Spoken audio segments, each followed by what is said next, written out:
Grease, my music is gonna make it a lot easier for America to swallow your big tax hike. Tax hike?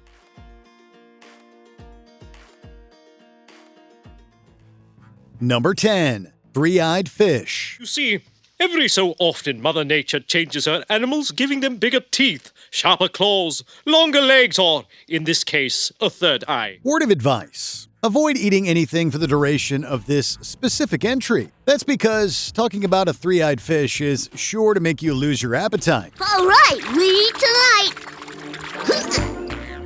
Wait a minute.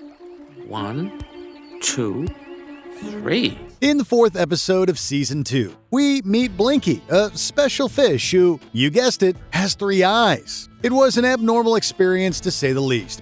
Oh, Mom, that felt awful. Oh, I'm sorry, dear. It will all be over soon. But, Mom, we've become the tools of evil. Lisa, you're learning many lessons tonight. But believe it or not, a three-eyed fish was later discovered in real life in 2011 in Argentina, not too far from a nuclear plant. Blinky was originally a cheeky look at how dangerous nuclear radiation could be. I wonder if he's going to say anything about that horrible fish. Oh, Marge, what's the big deal? I bet before the papers blew this out of proportion, you didn't even know how many eyes a fish had. And sure enough, we'd get our own Blinky in the real world. It's like life imitating art in a bleak way. Ultimately, Blinky is a reminder of the horrors of nuclear radiation. I suppose that's normal background radiation, the kind you'd find in any well-maintained nuclear facility, or for that matter, playgrounds and hospitals. Sorry. Number 9. Stealing grease.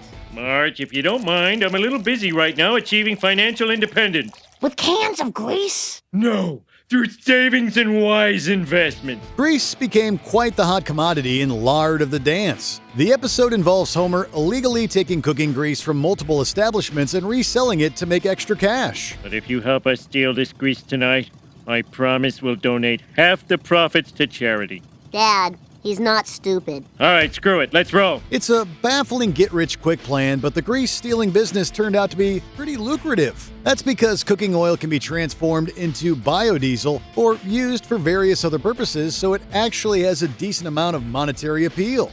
People buy grease? Oh yes, they use it to make products such as soap, cosmetics, baby food. Used grease is worth money? As a result, many criminals ended up looting places in search of cooking oil. It's actually a pretty serious issue and has even led to the creation of the term grease theft. It's the stuff that makes your fried chicken and french fries so tasty. Cooking oil. But who knew that grease is actually liquid gold for thieves? Wait, did The Simpsons inadvertently create the next wave of criminals? Probably not, but maybe lock your kitchen cabinets from now on. Guys, the hose! But please, the groundskeeper and I are trying to settle this like adults. Number 8. Mass surveillance. Horrible things are going to happen! And they're going to happen to you, and you, and you, and you. Oh, Billy! Ever feel like you're secretly being watched? Well, you probably are. In a brief scene from the Simpsons movie, the NSA combs through phone calls in order to track down the Simpsons. I don't know if you guys should be talking so loud. No, Lisa, it's not like the government is listening to everybody's conversation. The NSA agents listening in on conversations is treated more like a funny joke. However, it's obviously a pretty concerning invasion of privacy. We should just lay low till we get to Seattle. Hey, everybody, I found one! The government actually found someone we're looking for!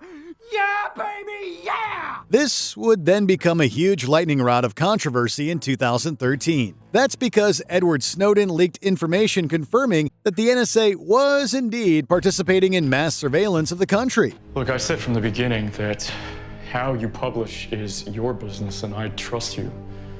The only thing I ask is you study the data. What was once just a silly gag now became a disturbing reality. Heck, mass surveillance is still a scary concern today. Moral of the story? Watch out for Big Brother.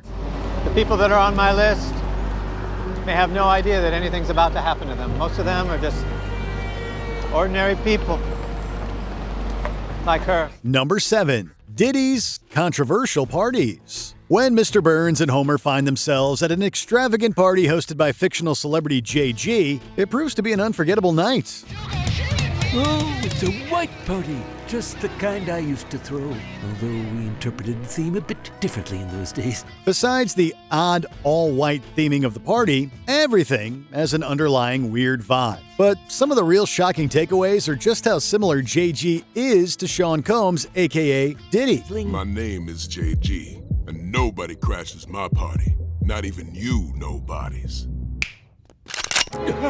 Let's go, Mr. Burns. He not only looks much like the now convicted rapper, but also acts like him too. The white party from the Great Fatsby now feels like an all too eerie representation of the highly controversial parties Diddy himself threw. This is what I thought I'd never have again. Well then, good news, Monty. This is your party. Going out to parties is totally normal, but you should be pretty careful about which ones you attend. Number 6, the Capitol riots. So it's true. Some cartoons do encourage violence. Ugh. Ow! We gotta get Itchy and Scratchy back. And soon! Ugh. This isn't a show that's always known for its political commentary, but when they hit the mark, they really hit the mark. How come I've never seen that Itchy and Scratchy before? Perhaps because you are a prepubescent ignoramus? This is a bootleg copy of Itchy and Scratchy meet Fritz the Cat. Just take a look at the day the violence died. That's an episode about Bart meeting the man who claims to have invented Itchy and Scratchy. That's the first Itchy cartoon ever made, and it was made by me, Chester J. Lampwick. Find me a 90-year-old projector and I'll prove it to you. It follows the legal battle to get compensation, but what fans really paid attention to is one specific moment. And I'll crush all opposition to me, and I'll make Ted Kennedy pay. If he fights back, I'll say that he's gay. That moment in question sees some fictional oddballs storming the Capitol. It's immediately a brief scene, sure, but all the parallels to the real-world January 6th Capitol riots are crystal clear. This clip aired way back in the 90s, but it's alarming how timely it's become in our modern age as political violence continues to occur. Number 5, radiated fruits and vegetables. You watch me. I'll grow something out there. Not if you're planting gummy bears. If you thought mutated fish were bad, a bunch of radiated vegetables aren't much better. During the 5th episode of Season 11, Homer gets up to his shenanigans yet again. I made such a mess of things. If only there was some magic potion that would make those crops grow. Wait a minute. Only this time he's taken up farming. But because he doesn't know the first thing about safety, he involves plutonium in the farming process. That's odd. The outside looks like a tomato, but the inside is brown. Maybe the tomato seeds crossbred with the tobacco seeds. Oh, great. I got a field full of mutants. This wonky experiment leads to Tomako, a strange cross between a tomato and tobacco. It's not only super addictive, but also probably pretty radioactive. I thought you said it tasted terrible. It does. But it's smooth and mild.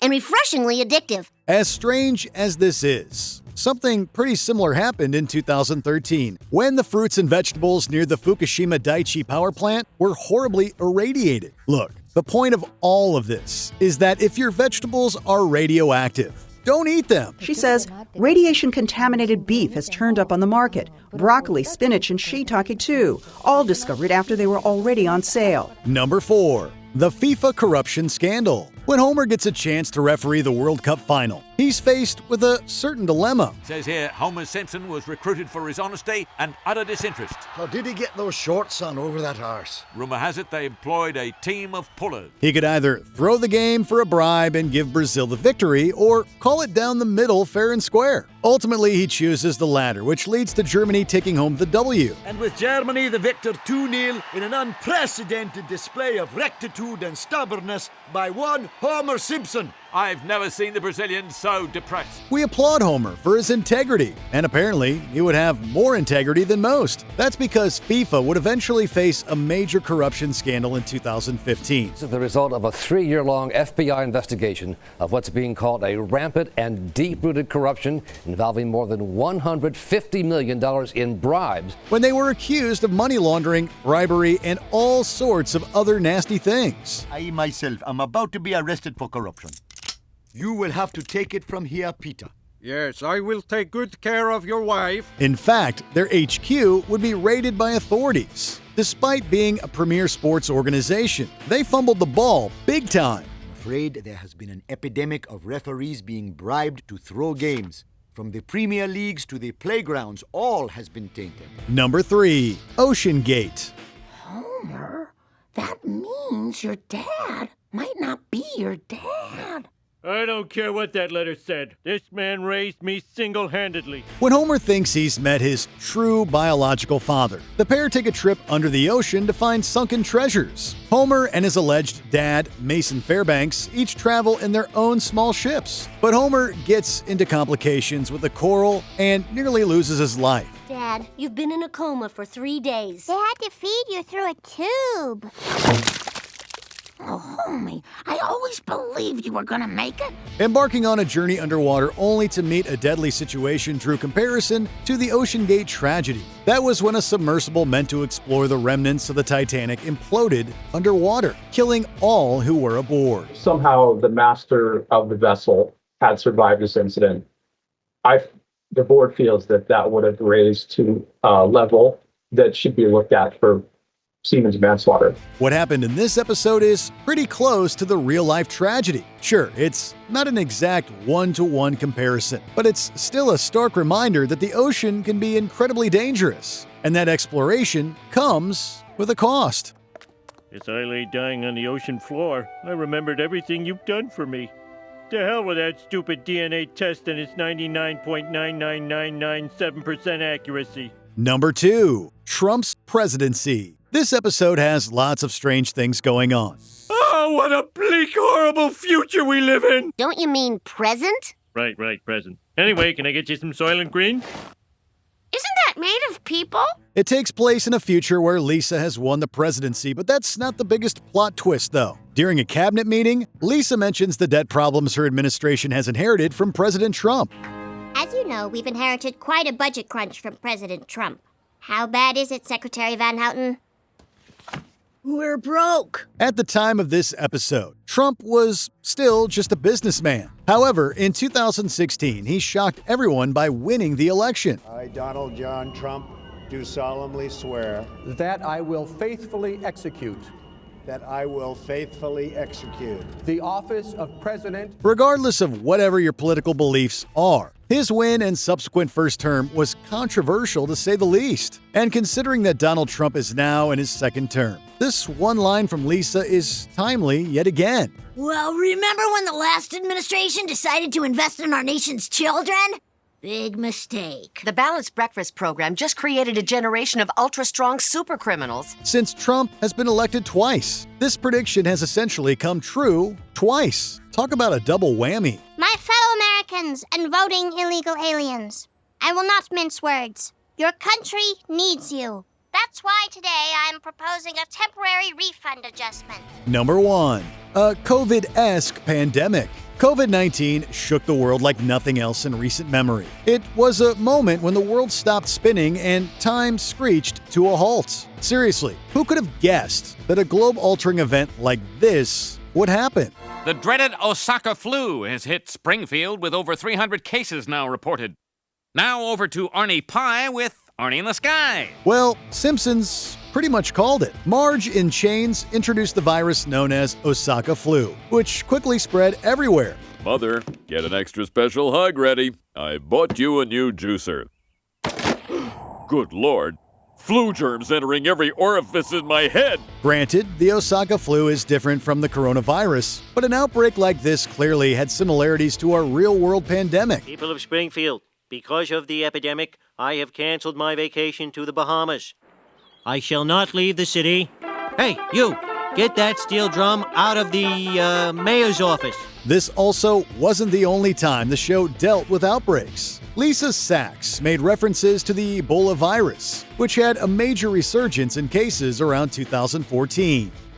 Bart, would you like to read a book? No. Would you like to color something? I did. Wow. When it comes to deadly diseases, this show really seems to know something we don't. Are there any Dark Simpsons predictions we missed? Share the devilish details in the comments.